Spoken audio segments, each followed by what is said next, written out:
This is a picture of the universe. This is actually a picture of the night sky. If any of you are interested in astronomy, that thing up there is the constellation of Orion that you can always see in the winter sky. But I want to I want you to focus on a piece of sky that's somewhere around here. I'm going to zoom in on it now. It's a piece of sky that you would cover if you took a 5p piece and held it about 25 metres away. So imagine taking a 5p piece and putting it 25 metres away over a tiny piece of sky.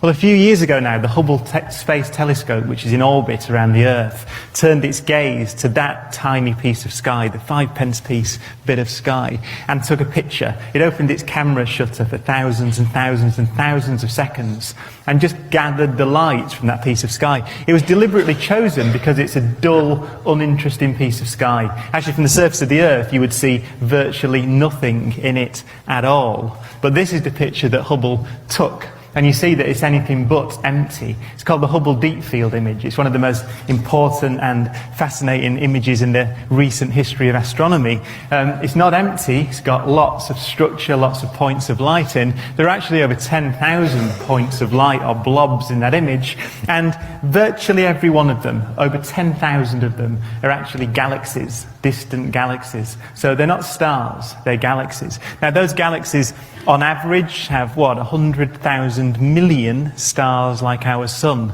in them, at least.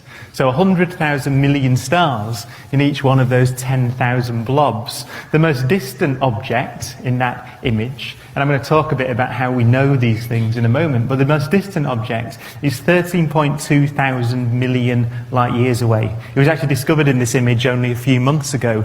Now, light travels at 300,000 kilometers per second, 186,000 miles a second.